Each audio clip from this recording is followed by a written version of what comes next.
Hola, buenos días a todos. Vamos a empezar la clase. Y antes de empezar la clase, les voy a pedir que por favor todos en el chat pongan sus nombres con mayúscula y al lado el subgrupo al cual ustedes pertenecen para empezar toda esta hora de clases que tenemos, ¿ya? Déjenme compartirles la pantalla. Vamos a empezar.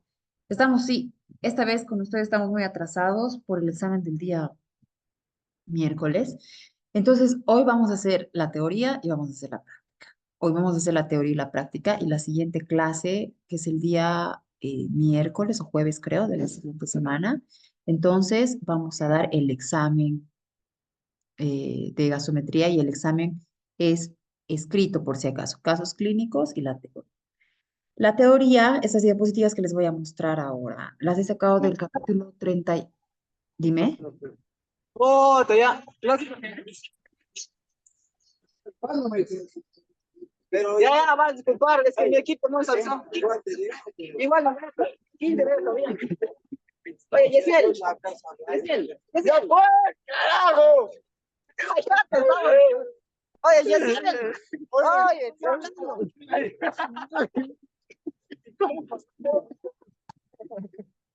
Puta, no. Estaba ya.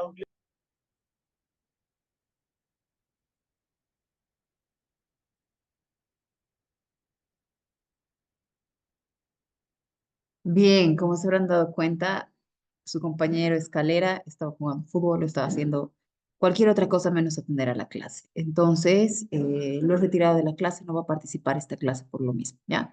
Quien quiera jugar, quien quiera estar en su cama, en su casa, haciendo cualquier otra cosa, entonces puede retirarse de la clase, no es necesario estar en la clase. Puede poner su nombre y retirarse de la clase, ¿ya? Vuelvo a escuchar otro micrófono, igual, los voy a botar de la clase. Entonces, les decía. Hoy vamos a hacer la clase teórica y vamos a hacer la práctica, este segundo periodo. Les voy a dar unas prácticas para hacer. Y la siguiente clase vamos a dar el examen que es escrito. El examen es de las diapositivas que yo les voy a presentar hoy. ¿Y de dónde he sacado estas diapositivas? Del capítulo 31 del libro de Gaito, por si acaso. ¿Ya? Igual, voy a subir estas diapositivas a la, a la plataforma de Moodle, por si acaso. Vamos a hacer esta práctica y para eso les pido que me presten por favor mucha atención. Por eso era importante hacer esta práctica en clase, pero ya, dado el tiempo, ya no se pudo. Otra cosa, otro punto importante, el día viernes, como hoy día, necesito que por favor todos traigan un estetoscopio a la clase porque vamos a hacer pura práctica de auscultación pulmonar, ¿ya? Voy a empezar la clase. No se vayan a olvidar poner por favor sus nombres en el chat. Bien. Bien, vamos a avanzar gasometría arterial.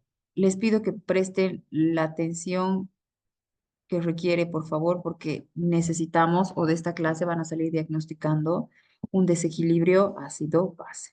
Vamos a avanzar gasometría arterial. A ver,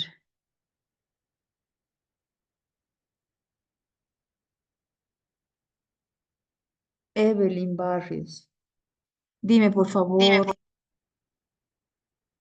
¿qué se llama el examen para ver los glóbulos rojos, blancos y toda la serie de la sangre? ¿Qué se llama el examen?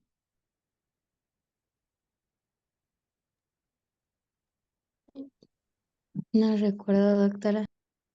Alguien que le ayude a Evelyn, que se llama el examen para ver la sangre, todas las células sanguíneas. ¿Hemograma? Muy bien, Andrea, muy bien, Román. Entonces, este hemograma, no se vayan a olvidar que ve glóbulos rojos, glóbulos blancos, plaquetas, las subdivisiones de los glóbulos blancos, ven las características de los glóbulos rojos. Entonces, este examen, para generarlo o para hacer, se hace mediante una punción venosa del paciente. Puncionamos la vena del paciente, extraemos sangre y nos dan los resultados. Y esos resultados nos entregan en un papel parecido a este, donde está todos los parámetros que ya habíamos mencionado con las cantidades que ustedes ya saben. Pasa lo mismo acá en gasometría arterial. La gasometría arterial es una prueba para ver los gases de la sangre arterial. ¿Existe también una gasometría venosa? Claro que existe una gasometría venosa, pero tiene otros parámetros, otras cualidades y otras características. Espérame un segundito, por favor.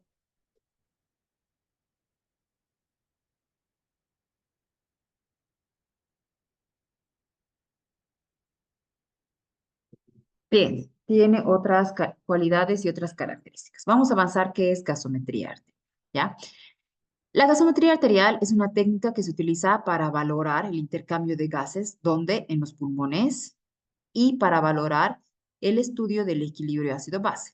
Entonces, sé que el capítulo 3 del cuaderno de práctica dice equilibrio ácido-base, pero nosotros vamos a llevar diagnóstico del desequilibrio ácido-base, porque nosotros habíamos llevado en fisiología equilibrio ácido-base. Ahora nosotros queremos diagnosticar ese desequilibrio ácido-base, ¿ya? Se extrae sangre de una arteria y ¿qué variables yo tengo que tener? En el hemograma las variables eran glóbulos rojos, glóbulos blancos, neutrófilos, basófilos, volumen corpuscular medio, coma, etc. Acá las variables son estas que voy a encerrar: la presión parcial de oxígeno, la presión parcial de dióxido de carbono, el pH, la saturación de oxígeno o de oxihemoglobina, el bicarbonato y el exceso base que se abrevia como EP. Nosotros vamos a aprender a diagnosticar una gasometría muy básica para el nivel para el nivel en el cual nosotros nos encontramos. Entonces, ¿qué parámetros yo me tengo que fijar? Sobre todo, me tengo que fijar la PCO2, me voy a fijar el pH y me voy a fijar el bicarbonato, ¿ya? Entonces, ¿qué me voy a fijar? Me voy a fijar la PCO2, me voy a fijar el pH y me voy a fijar el bicarbonato.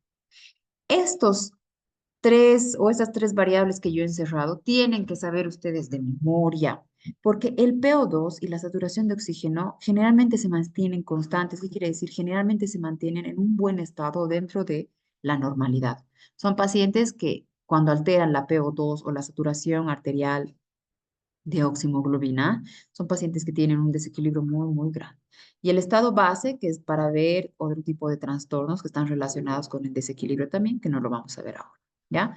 Entonces, nuevamente, gasometría, todos estos parámetros, 1, 2, 3, 4, 5, 6. ¿Qué parámetros? PO2, PCO2, pH, saturación de oxígeno, bicarbonato y el exceso base. ¿Qué nos interesa a nosotros para diagnosticar un desequilibrio ácido-base? PCO2, pH y bicarbonato. Quédense por favor con estas tres variables. Bien, entonces,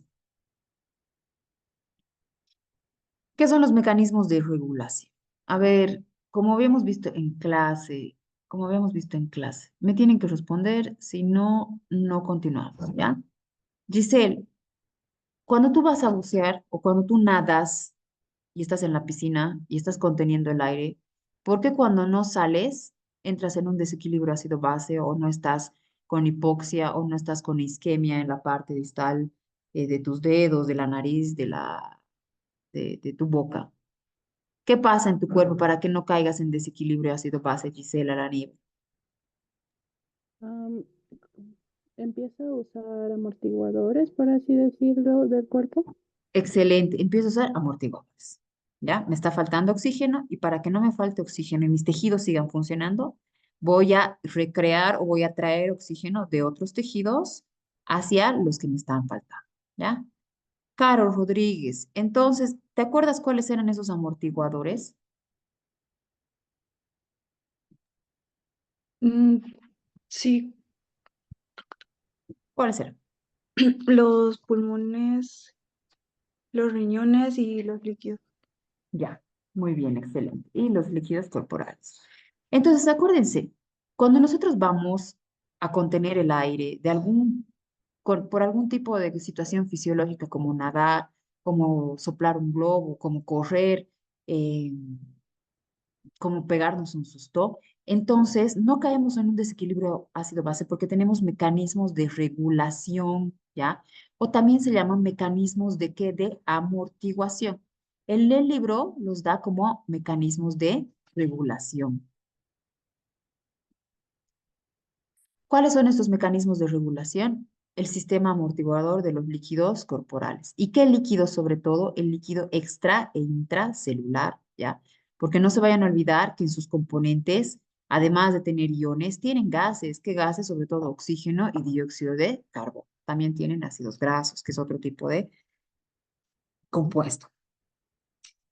Este sistema amortiguador de los líquidos corporales, chicos, es el primero en funcionar, es el que funciona de manera directa en cuestión de segundos cuando detecta alguna falta de oxígeno, alguna falta de ion hidrogenión, cuando detecta alguna falta de cualquier componente del extra y del intracelular que está yendo o que está saliendo de los tejidos, ¿ya? Es el primero que funciona. Entonces, si yo me meto a bucear o me meto a la piscina, ¿por qué no caigo después de eso en un desequilibrio ácido-base?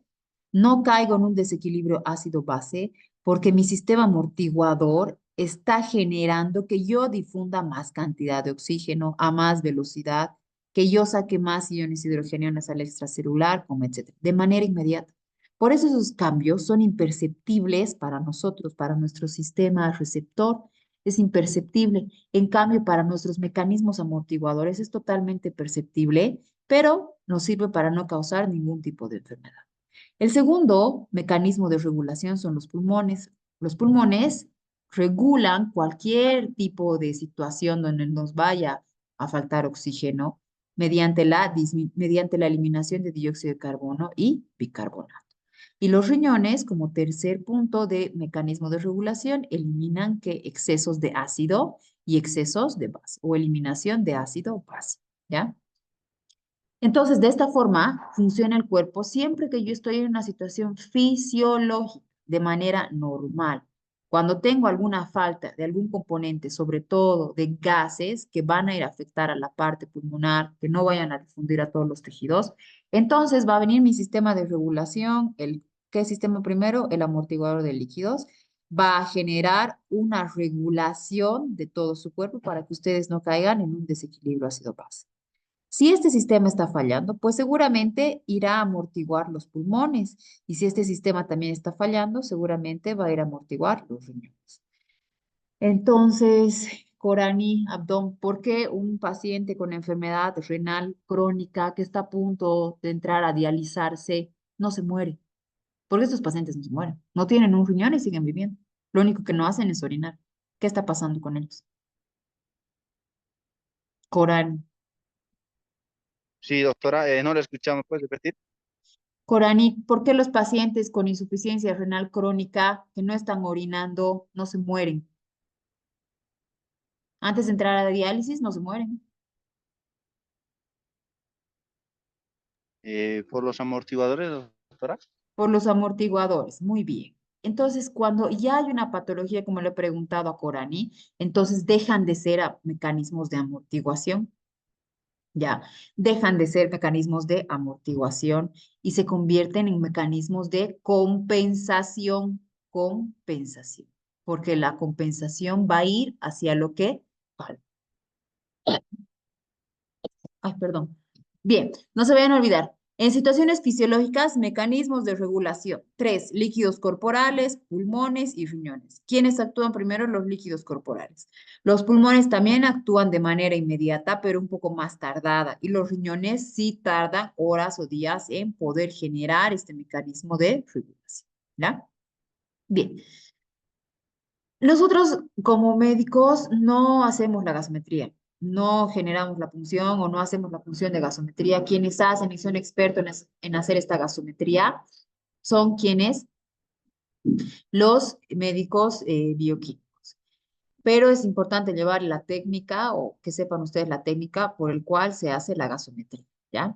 Primero se hace una previa asepsia y antisepsia de la zona donde ustedes han elegido la punción. Se lleva a cabo utilizando una aguja pequeña para recolectar sangre de una arteria. ¿Qué arteria puede ser? La arteria que menos moleste o la que menos incomoda al paciente. La arteria radial y la arteria braquial. También se puede hacer en la arteria femoral. ¿ya? Cualquiera o cualquier tipo de arteria que ustedes vean más o que el doctor vea más conveniente puede hacer. Pero esta técnica sí o sí tiene que llevarse de de una arteria. Al término de la extracción, se ejerce una ligera hemostasia sobre la arteria donde se llevó a cabo la punción. Entonces, una vez que ustedes han puncionado y el paciente o el doctor está poniendo la sangre al tubo de ensayo para mandar al laboratorio, ustedes lo único que tienen que hacer es que generar hemostasia. Livia Menacho, ¿qué es hemostasia?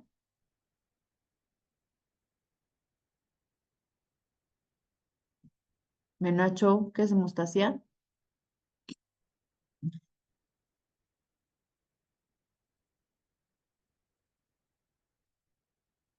Doctora, Menacho, Menacho, ¿qué es es hemostasia? la capacidad del cuerpo de tener una hemorragia. Sí, está muy bien, es la capacidad que nosotros generamos, nosotros, no el cuerpo, para detener una hemorragia. Entonces, esa presión que les hacen después de cualquier punción, eso se llama hemostasia.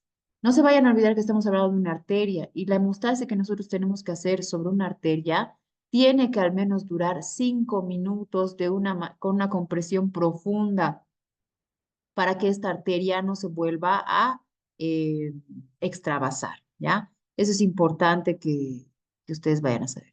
Antes de seguir avanzando, chicos, quiero darles algunas características de la gasometría que no están en el libro de Guide. ¿Cuáles son las características de la gasometría?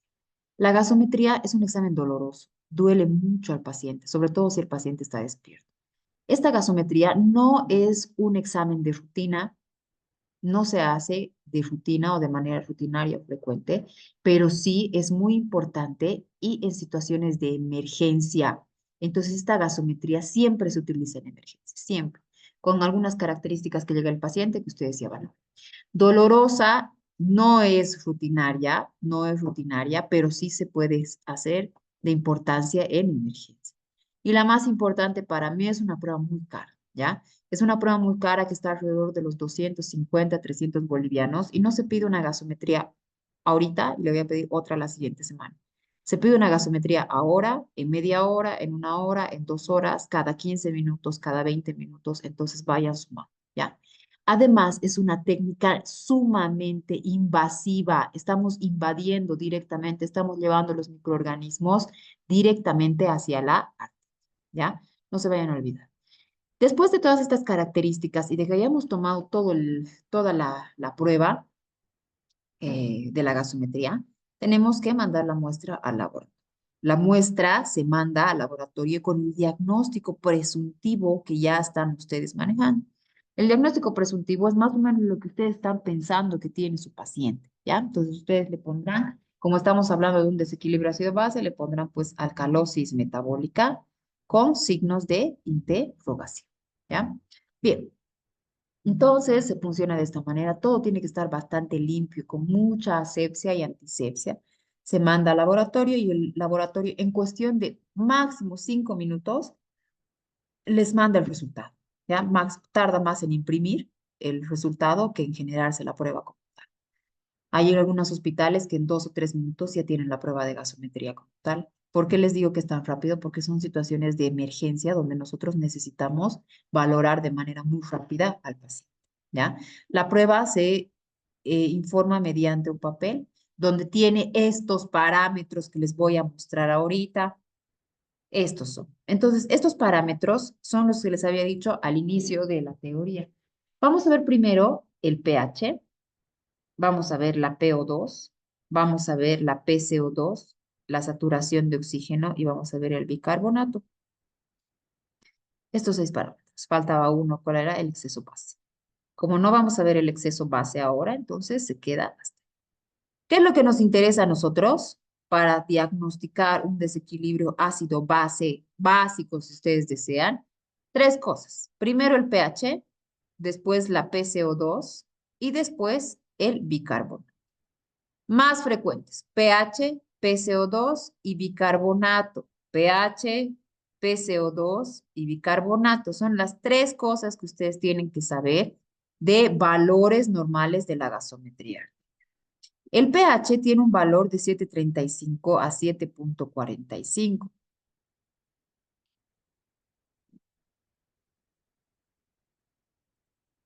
Rosalinda, ¿qué es pH? Es el potencial de hidrógeno. Muy bien. Y Helen Gutiérrez, ¿para qué me sirve este potencial de hidrógeno? Helen Gutiérrez, ¿para qué me sirve? Para de, de-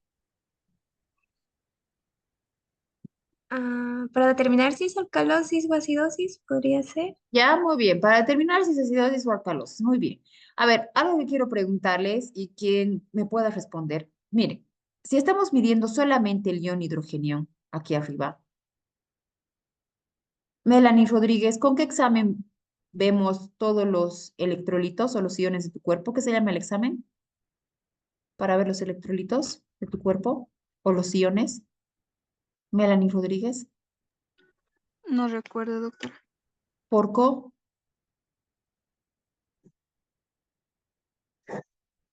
Un ionograma. un ionograma. Acuérdense que el ionograma mide la cantidad de electrolitos que yo tengo en la sangre.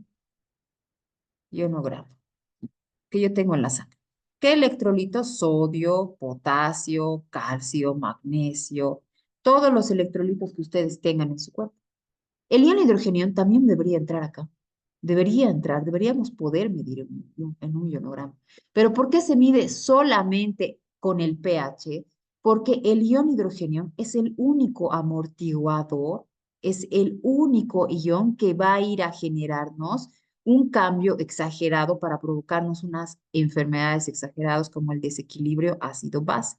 Por eso se lo mide, que se lo mide en potencial de hidrógeno o pH y su valor es de 7,35 a 7,45. 7,35 está saliendo del extremo venoso. ¿Y de dónde está saliendo 7,45? Del extremo arterial, si ustedes desean, ¿ya?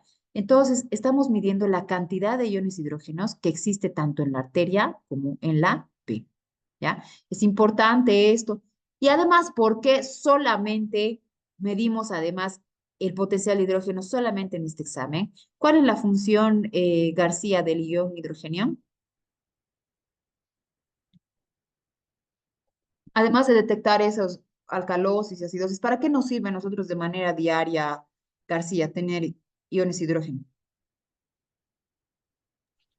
Am, ¿Cómo, doctora? ¿Para qué nos sirve ion hidrogenio? Sí, ¿para qué nos sirve el ion hidrógeno? ¿Y qué función tiene en tu cuerpo el hidrógeno? Para regular, ¿cómo se dice? La- ¿Es un método de regulación o diagnóstico para usarlo también? Ya me ha dicho tu compañera, más o menos. A ver, Orellana, Stephanie Orellana Méndez. ¿Para qué función cumple acá el ion hidrógeno en tu cuerpo? ¿No se trata del equilibrio? Además de detectar el desequilibrio ácido-base. No, no sabría, doctora. Quiroga, Lucinda, ¿qué función tiene el ion hidrogenio? ¿Por qué solamente nos centramos en un examen del pH solo para ver el ion hidrogenio? ¿Qué función tiene el hidrógeno en tu cuerpo? ¿Puedes regular el pH o ayuda en las enzimas?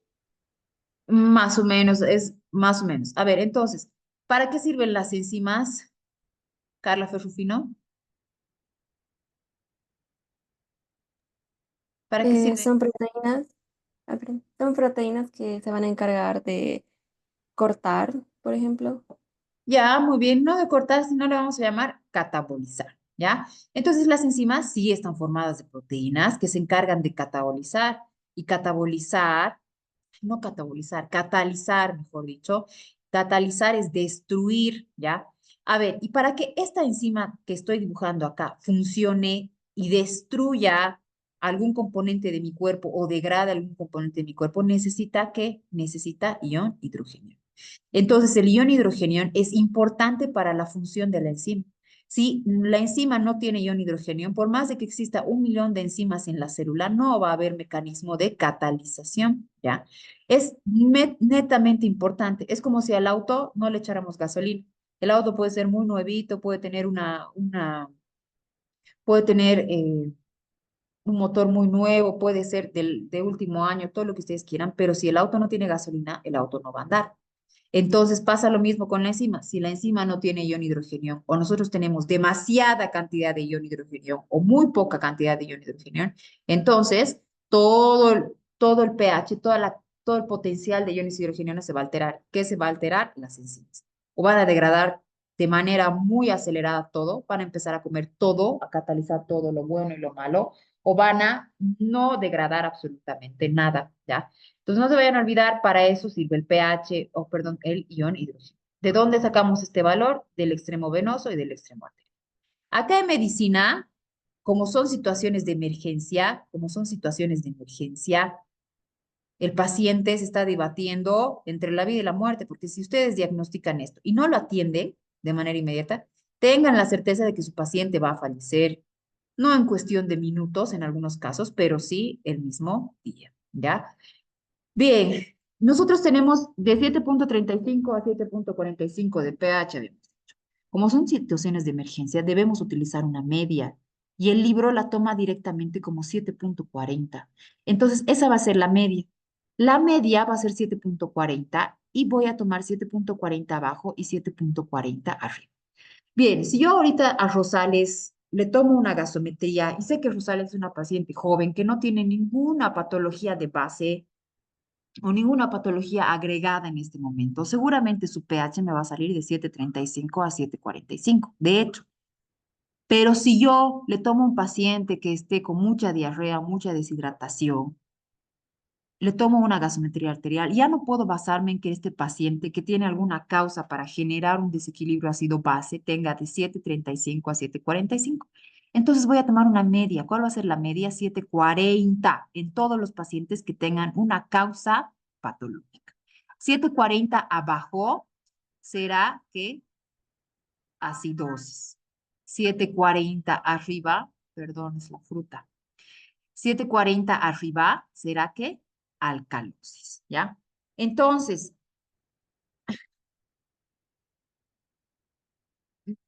a ver, Luis Baumont, ¿de qué significa acidosis? Acidosis sería cuando el pH está disminuido en el paciente. Ya, muy bien. 7.40 está disminuido tu pH. Entonces, ¿qué estás acumulando más en tu cuerpo en una acidosis? Eh, Dióxido de carbono. No, estamos hablando solamente del ion hidrogeniano. Ah, no está acumulando el suficiente ion hidrogenión. Ya, a ver, alguien, ¿quién más? Román, dime qué pasa en una acidosis. Bueno, hay un acúmulo de iones hidrógenos, Y de en iones hidrogeniones y hace que produzca una acidosis, excelente. ¿Y en una alcalosis?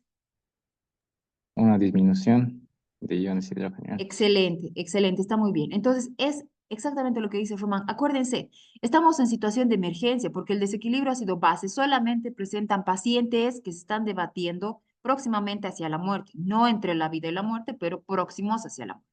Vamos a utilizar 740 de punto de referencia, punto medio. Las teorías o las actualizaciones de ahora le llaman punto de corte, si quieren, ¿ya?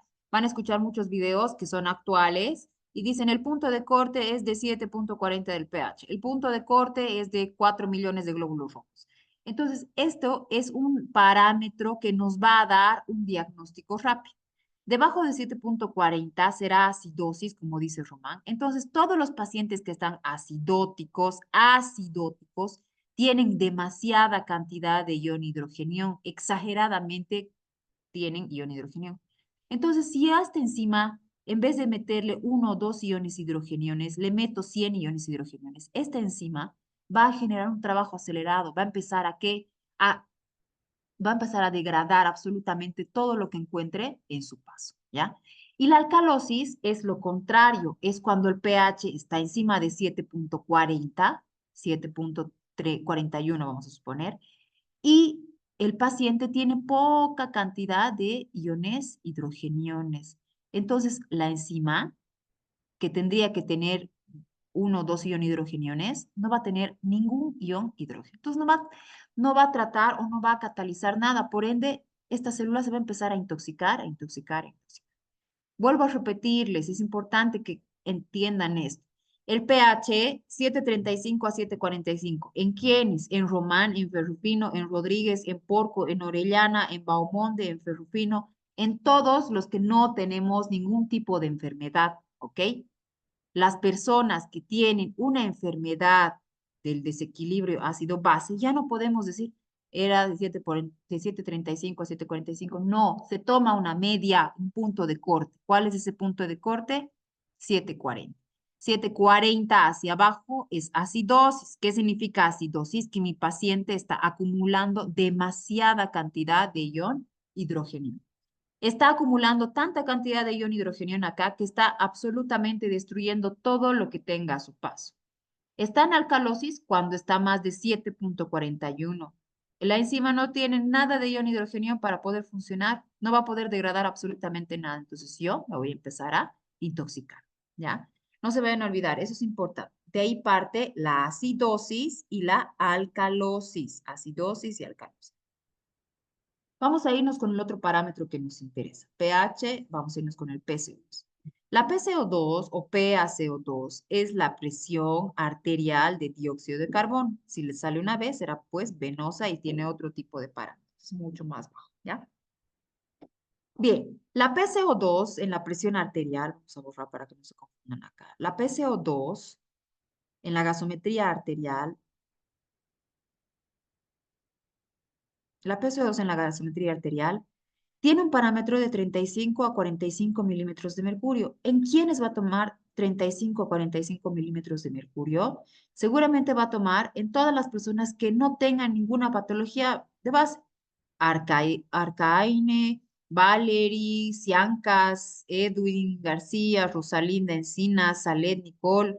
En todas esas personas va a tomar de 35 a 45 milímetros de mercurio. En cambio, en las personas que ya tienen una patología de base, tenemos que tomar una media o un punto de corte. ¿Cuál va a ser el punto de corte? 40 milímetros de mercurio. 40 milímetros de mercurio, no se vayan a olvidar. Entonces, de 40 milímetros de mercurio para arriba, va a ser una hipercapnia. Y de 40 milímetros de mercurio para abajo, va a ser una hipocapnia. ¿Ya? Hipercapnia, hipocapnia. ¿Cuál es el punto de corte? 40. ¿Y cuál es el otro parámetro? El bicarbonato. El bicarbonato tiene un parámetro de 22 a 26 mil equivalentes sobre litro. Estos 22 a 26 mil equivalente litro, entonces va a tener también un punto de corte para esos pacientes que necesitan una atención rápida. ¿Cuál va a ser el punto de corte? Mouse, perdón. ¿Cuál va a ser el punto de corte? 24 mili equivalentes sobre litro. 24 mil equivalentes sobre litro. Ese es el punto de 24. No hay hiperbicarbonatemia, hipobicarbonatemia, no hay nada de eso. Bicarbonato elevado y disminuido. Elevado encima de 24 mil equivalentes, disminuido encima de 24. ¿En quiénes saldrá de 22 a 26? En todos los pacientes que no tengan ninguna patología que los esté llevando a generar un desequilibrio ácido-base, ¿ya? En pacientes que lo lleve o que no tengan, perdón, una patología del desequilibrio ácido-base. Si tienen una patología del desequilibrio ácido-base, entonces toman el punto de corte 20. Vamos a volver a repasar antes de que se termine la clase. pH, punto de corte 7.40, PCO2 40 milímetros y bicarbonato 24 mil equivalentes sobre litro. Ese es su punto de corte para todos los pacientes que tengan desequilibrio ácido-base, ¿ya? Nos vamos a conectar, por favor, cuando les mande el link nuevamente.